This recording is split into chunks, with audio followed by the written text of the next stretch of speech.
1. Absence of red flags. When we first meet someone, our brain responds to the other person's subconscious cues by releasing hormones that make us high. So our good behavior is not a green flag. It is to be expected when we are in the infatuation phase, when we are not really ourselves because we are literally high over the other person, and perhaps even deliberately hiding our bad responses, behaviors. Because sooner or later the high dies out and we lose the infatuation, and that is when the problems start. There should not be any red flags during the first few years of dating, and sometimes they don't appear until you have been living with the person for a few years. So the absence of red flags is very important, especially how they treat others, since once the high dies out, we never treat our lover better than we treat others. In fact, toxic people end up treating their lover even worse, although they can hide their toxicity for a few years, and that can mislead us. But usually, if we focus on how they treat others, we can see how they will end up treating us. How patient, how kind, how respectful, how generous. Do they have road rage or not?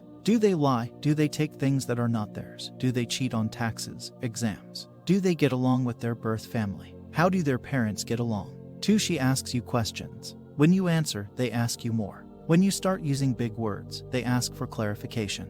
When they can't understand anything you're saying, they ask for you to explain it to them as if they were a 5-year-old. When you say something intriguing, they write it down in their notebook or phone. These people are not naturally more intelligent. They're better learners, which makes them more intelligent. Why do they learn better? They're genuinely curious and ask questions from a humble standpoint. I've met billionaires who have said, "Explain it to me as if I were a 5-year-old." This simple phrase has changed my life when it comes to learning. As soon as you stop asking questions, you stop learning. As soon as you stop writing down ideas, you forget them. The hardest part of becoming intelligent is not bullshitting yourself about what you know. It's being humble enough to ask questions.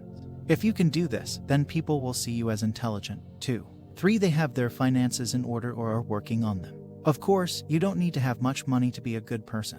But people who are careful about living within their means or sticking to a budget seem well equipped to make considered decisions and use wisdom over impulse. Those who are recovering financially from hardships such as medical emergencies or student loans also seem more reliable and grounded than people who spend beyond their means, get their electricity cut off, have things repossessed, and so on. Those who obsess over material things to the point of going into debt, or who waste a lot splurging on things they can't afford, are more reckless and unreliable, it seems. 4. She puts effort into how she dresses. I once met a gorgeous girl on Tinder. We made plans to have cheesecake at a Junior's that opened in my hometown. For anyone that doesn't know, Junior's is a restaurant considered to be legendary for its cheesecake, with only a few locations nationwide. It's considered somewhat upscale, and was in a luxury shopping district in my town. When I met her, the difference between what we were wearing was as stark as night and day. I made sure to look good, and it showed. It literally looked like she just rolled out of bed, put on a baseball cap, flip-flops, and sweatpants, and drove to meet me. Yes, this was her outfit. If she dresses to impress, you can be sure she's into you and not wasting your time. 5. They've worked on themselves. Everyone has problems. People who are willing to address their flaws and deal with their past demonstrate commitment to themselves and their health. Those who deny they have problems or who refuse to get help are usually closed off emotionally and unable to be in an adult relationship for long. I find people who are willing to go to counseling or support groups are usually more open and honest with themselves and others. They also seem more compassionate because they are learning to love themselves despite their flaws and are better able to love others too. 6. They treat others well, especially those under them, such as their employees. People who are kind to service workers and able to show patience and compassion to clerks, waiters, and so forth seem to be good people who show respect and care to those around them. Being nice to children and animals also shows someone is patient, thoughtful, and compassionate. 7. She touches you. I don't think you should be alarmed if this doesn't happen this soon. But if it does, it's kind of a big deal given the context of a first date. This time, I met a girl off of OkCupid.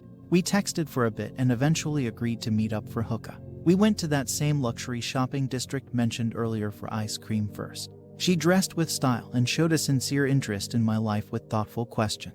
As you can imagine, I was really happy to see this difference. I felt I could really appreciate it after going out with the previous girls. As the night progressed, I kept noticing she went out of her way to touch my shoulder or arm as she laughed.